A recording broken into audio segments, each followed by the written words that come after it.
Tenemos sobre la mesa un análisis detallado de dos visiones, radicalmente opuestas para el futuro de Chile. Y no hablamos solo de políticas, ¿no? No, para nada. Son dos verdaderos proyectos de país. Por un lado, el programa de Kast y por el otro, la propuesta de Jara, que se llama Un Chile que cumple. Y es fundamental entender el telón de fondo. O sea, los documentos nos recuerdan que no partimos de cero. Claro. Chile es uno de los países con mayor desigualdad de ingresos de la OCDE. Tiene una carga tributaria, relativamente baja para su nivel de desarrollo. Y a eso se suma un malestar ciudadano muy profundo, ¿no?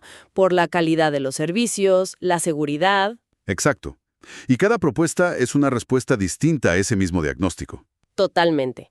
Entonces, nuestra misión hoy es, desglosar estos dos proyectos. Comparar sus enfoques en áreas que son cruciales y entender qué implicaciones tendrían, basándonos siempre en la evidencia que presentan los propios documentos. De acuerdo. Bien, vamos a desglosar esto. Empecemos por el corazón del debate, el rol y el tamaño del Estado, que es donde la diferencia es, gigante. Abismal. La propuesta de Kast plantea un Estado más pequeño, mucho más austero. Sí, y para que no suene abstracto, los números son clarísimos.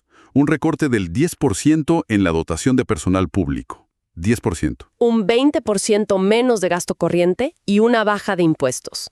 Muy, muy significativa. ¿De cuánto estamos hablando? Del 27 al 17% para las empresas. ¡Wow! 10 puntos. Y el IVA del 19 al 17%. Además, propone eliminar impuestos al patrimonio, como las contribuciones, las herencias. O sea, la idea central es menos carga fiscal para reactivar la inversión privada. Exacto. Y en la vereda de enfrente está Jara. En la vereda opuesta, el programa de Jara busca fortalecer un Estado social. Y la pregunta es, claro, ¿cómo se financia eso? Claro, ¿de dónde sale el dinero? La respuesta es con ingresos fiscales más altos y progresivos. O sea, que quienes más tienen, más aporten. Y el objetivo de eso sería invertirlo directamente en mejorar la salud, la vivienda, la educación y crear un sistema de cuidados. Son dos filosofías económicas, fundamentalmente distintas. Sí, una que confía en que el mercado con menos trabas va a generar el bienestar. Y otra que pone al Estado como el principal garante de ese bienestar. Claro, y bajar impuestos siempre suena atractivo. Pero la pregunta lógica es, si se recorta tanto la recaudación, ¿cómo se sostiene el aparato estatal, incluso uno más pequeño? Esa es la pregunta clave. ¿Qué dicen los documentos sobre eso? A ver, la apuesta del programa de Kast es que esta reducción drástica de impuestos generaría un shock de inversión tan grande que la economía crecería a un ritmo muy acelerado. ¿Y ese crecimiento compensaría la baja de impuestos? Esa es la teoría. Que el mayor crecimiento ampliaría la base sobre la cual se cobran impuestos. Es una apuesta total por el crecimiento. Entiendo. Ahora, lo fascinante aquí es que organismos como la OCDE o el Programa de las Naciones para el Desarrollo le han recomendado a Chile consistentemente justo lo contrario. ¿Qué le han recomendado exactamente? Su diagnóstico es que, para reducir la desigualdad y el malestar social, Chile necesita aumentar su gasto social y la progresividad de sus impuestos. O sea, justo lo que propone Jara. Exacto. Lo que nos dicen los documentos es que hay un consenso internacional sobre la receta, para un país como Chile. Y la propuesta de Jara sigue esa receta casi al pie de la letra. Y la de Kast, en cambio, la rompe por completo. La rompe y propone una nueva que va en la dirección opuesta a esas recomendaciones. Claro. Y esa idea de un Estado más pequeño o más grande tiene un impacto directo en cómo la gente vive el día a día. Totalmente. Hablemos de los derechos sociales, salud, educación. ¿Cómo se ven en estos dos modelos? Aquí la lógica se mantiene. El enfoque de Kast es que el Estado actúe principalmente como un financiador. A través de subsidios. Sí, subsidios a la demanda. Se habla mucho de una tarjeta social, donde en teoría el dinero sigue a la persona. La famosa libertad de elegir. Esa es la idea. Con ese subsidio, la persona podría elegir si va a un hospital público o a una clínica privada, o si manda a sus hijos a un colegio público o a uno particular subvencionado. El eje es la elección en el mercado. ¿Y en el modelo de Jara cómo funciona? El modelo de Jara se enfoca en fortalecer la provisión pública directa. O sea, más inversión en lo público. Sí, y los ejemplos en los documentos son muy concretos. Reducir las listas de espera invirtiendo más en la red de hospitales públicos. Ajá. Mejorar la calidad de la educación pública. Crear un plan de construcción de viviendas y también un sistema nacional de cuidados, que hoy no existe. La apuesta es por lo público como eje. Crear un monopolio estatal que pueda ser lento o ineficiente. Es una preocupación válida, ¿sí? ¿Qué dicen los documentos sobre cómo se asegura la calidad en ese modelo? Bueno, lo abordan indirectamente al analizar la evidencia internacional. Lo que la OCDE y el PNUD han mostrado para el caso chileno es que la combinación de salud y educación fuertemente mercantilizadas, Ajá. junto con un bajo gasto social, es una fórmula que tiende a reproducir la desigualdad. Entiendo. Y los sistemas de subsidios a la demanda, los vouchers, aunque suenan bien porque hablan de elección, la experiencia internacional indica que sin una regulación muy robusta, tienden a aumentar la segregación. ¿Segregación? ¿En qué sentido? En que los estudiantes o pacientes con más recursos, que pueden complementar el voucher con dinero de su bolsillo, terminan en un circuito de prestadores privados de alta calidad. Claro. Mientras que los de menos recursos quedan en otro circuito, a menudo con menor calidad. Se crean dos sistemas paralelos, en la práctica. Exacto.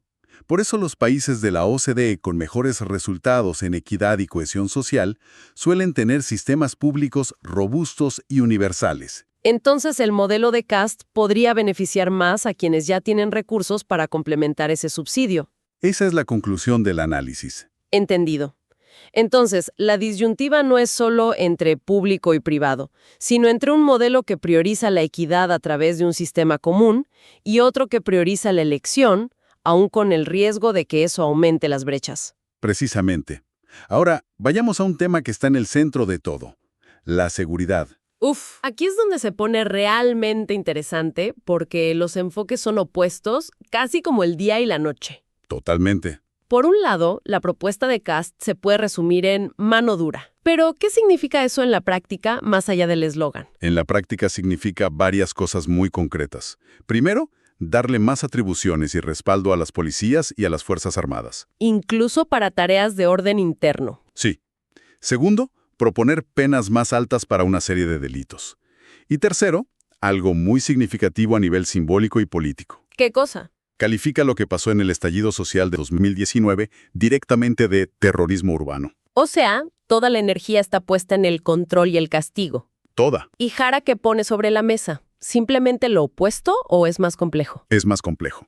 El programa de Jara propone lo que los documentos describen como una estrategia mixta o integral. Ok, ¿cómo sería eso? Por mero, sí, persecución del delito, pero con un foco muy específico, en la inteligencia policial y en seguir la ruta del dinero del narcotráfico. Ah, bien. Pero por otro lado, y esto es clave, le da un peso enorme a la prevención social. Por ejemplo, Recuperar barrios abandonados por el Estado, crear programas de prevención temprana con niños y adolescentes en riesgo, fortalecer el trabajo comunitario. Es una visión multidimensional del problema. los documentos mencionan la experiencia regional y citan el caso de El Salvador, donde la política de mano dura ha mostrado cifras espectaculares en la reducción de homicidios. Sí, las cifras son impactantes. Si funciona tan bien, ¿por qué no sería ese el camino a seguir? ¿Cuál es el costo oculto que se menciona en el análisis? Esa es la pregunta del millón. El costo, y es altísimo, se paga en derechos humanos y en la calidad de la democracia. A ver. Los análisis muestran que estas caídas drásticas en la criminalidad se han logrado a costa de detenciones masivas, un hacinamiento carcelario brutal y una dependencia casi total de estados de excepción. Que suspenden garantías constitucionales. Y debilitan a las instituciones democráticas, como el Poder Judicial o la prensa. Es un modelo que, para ser efectivo, parece requerir un sistema autoritario. Entiendo. ¿Y qué dice la evidencia más académica, la criminológica? La evidencia criminológica, de manera bastante consistente, señala que la combinación de persecución inteligente del delito y prevención social produce efectos más sostenibles a largo plazo. Más sostenibles. Sí, no solo reduce la violencia, sino que fortalece la cohesión social y la confianza en las instituciones sin el costo de dañar la democracia, de una forma más integral y, pues, sostenible. Y hay una coherencia casi ideológica en cómo cada programa aborda otros temas sensibles, Totalmente. como la migración, los derechos humanos, la agenda social. Parece que todo está conectado. Absolutamente. En migración, Cast lo aborda casi exclusivamente como un problema de seguridad. Zanjas, muros. Sí, se habla de construir zanjas, de facilitar las expulsiones rápidas. Jara, en cambio, aunque también habla de orden y control en las fronteras, pone el énfasis en la regularización de quienes ya están en el país. Y en la coordinación con otros países. Exacto, coordinación regional para manejar los flujos. Y esa misma lógica se ve en la postura frente a las instituciones de derechos humanos, ¿no? Se menciona una crítica muy fuerte de Cast al Instituto Nacional de Derechos Humanos, al INDH. Sí, muy fuerte. ¿Por qué es tan polémico este punto? ¿Qué implicaría en la práctica debilitar a esa institución? Implicaría una ruptura muy profunda. El INDH, como sus pares en todo el mundo, está diseñado para ser autónomo y fiscalizar al Estado. Claro, su función es ser un contrapeso. Exacto. Debilitarlo o alinearlo con el gobierno de turno sería ir en contra de los estándares internacionales que el propio Estado de Chile se comprometió a respetar. No es solo una decisión de política interna, entonces. Para nada. Tendría un costo reputacional muy alto para el país y abriría la puerta a posibles condenas en cortes internacionales. Sería romper con un consenso sobre la importancia de los derechos humanos que se construyó con mucho esfuerzo desde 1990. Y esta diferencia se extiende a la agenda de género. Cast presenta una visión muy conservadora, crítica de lo que llama ideología de género. ¿Sí? Mientras Jara impulsa un sistema nacional de cuidados, igualdad y derechos LGBTIQ+. ¿La agenda de cuidados se ve solo como un tema social o tiene otras dimensiones? Tiene una dimensión económica fundamental, y eso es clave. Organismos como la OIT y ONU Mujeres insisten en que los sistemas de cuidados son una política de desarrollo. ¿De desarrollo? ¿Por qué? Porque al socializar y profesionalizar el trabajo de cuidados, que hoy recae desproporcionadamente en las mujeres de forma no remunerada, Se libera a esas mujeres para que puedan entrar al mercado laboral. exacta, se permita una mayor participación laboral femenina. Y más mujeres en la fuerza de trabajo formal impulsa el crecimiento económico. O sea, ya no se ve como un gasto. Se ve como una inversión en desarrollo inclusivo. Ok, nos quedan dos temas cruciales. El medio ambiente y la pregunta del millón. La gobernabilidad. ¿Son viables estos programas? Dos temas enormes. En lo ambiental, la diferencia parece clara. Sí, es muy marcada. Cast prioriza el crecimiento económico y la desregulación, con el riesgo evidente de relajar los estándares ambientales para atraer inversión. ¿Y Jara se alinea más con los acuerdos internacionales? Sí, alinea explícitamente su programa con los acuerdos que Chile ha firmado, como el Acuerdo de París sobre el clima y el de Escazú sobre justicia ambiental. Propone una transición energética justa. En el análisis se mencionan los criterios ESG. Para que todos entendamos, ¿eso qué es? ¿Significa que hoy el dinero tiene conciencia ambiental y social? Más que conciencia, tiene análisis de riesgo. ESG significa ambiental, social y de gobernanza. Ok. Los grandes fondos de inversión globales hoy se fijan en que los proyectos y los países donde invierten sean responsables en esas tres áreas. No es solo un tema de imagen. Es un tema de riesgo financiero. Exacto. Consideran que un mal desempeño ambiental o social es un riesgo financiero a largo plazo. Por lo tanto, incumplir acuerdos climáticos hoy puede tener costos muy concretos. Como dificultar el acceso a créditos o a inversión extranjera. Precisamente. Entonces llegamos a la pregunta del millón. Tenemos dos proyectos de país increíblemente distintos. ¿Cuál de estos dos se podría realmente implementar? Y aquí es donde el análisis se pone más complejo porque encontramos una paradoja. A ver. Cast, en el papel, podría tener más afinidad con la composición actual del Congreso para aprobar su agenda económica y de seguridad. Podría conseguir los votos más fácilmente para sus leyes. Sí. Sin embargo, la implementación de su programa generaría choques intensísimos con movimientos sociales, el sistema de derechos humanos, organizaciones de mujeres, sindicatos. Y la comunidad internacional. También, el riesgo de una altísima conflictividad social y judicial es enorme. Y con Jara sería al revés, me imagino. Exactamente.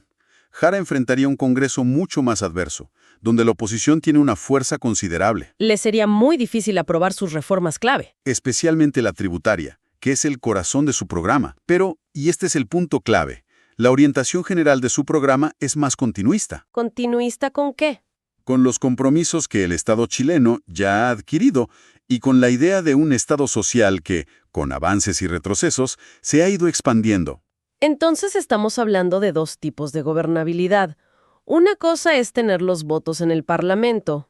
Y otra muy distinta es que el país pueda funcionar sin estar permanentemente en crisis social o institucional. A eso se refiere el análisis cuando habla de gobernabilidad sistémica. Precisamente a eso. Es la tensión entre la gobernabilidad legislativa, tener los votos, y esta gobernabilidad sistémica, que es la capacidad del Estado para funcionar de manera estable. Manteniendo la cohesión social. Y cumpliendo sus compromisos internacionales. El programa de Jara, aunque enfrente más obstáculos en el Congreso, se adapta mejor al tipo de Estado mixto y abierto al mundo que Chile ha ido construyendo, reduciendo el riesgo de una crisis institucional profunda. Para recapitular entonces, tenemos dos modelos que ofrecen caminos completamente divergentes en casi todos los ámbitos. En todo. Desde la economía y el rol del Estado, hasta los derechos humanos, el medio ambiente, la seguridad. Uno que apuesta por la liberalización económica, el orden a través del control y una visión social conservadora. Y otro que busca el fortalecimiento del Estado social, la inclusión y la continuidad con los compromisos internacionales de Chile. Sí. Y quizá, más allá de preferir una propuesta sobre la otra, el análisis de estos documentos nos deja con una pregunta fundamental sobre la naturaleza del cambio en una democracia. A ver, ¿cuál sería? Ante problemas muy urgentes que siente la ciudadanía, como la inseguridad o la economía, ¿qué camino es más sostenible a largo plazo? Claro, aquel que ofrece resultados rápidos y contundentes a riesgo de fracturar consensos sociales e institucionales que tomaron décadas en construirse, o aquel que propone cambios estructurales más lentos que requieren construir acuerdos amplios y a veces muy difíciles en un escenario político cada vez más polarizado.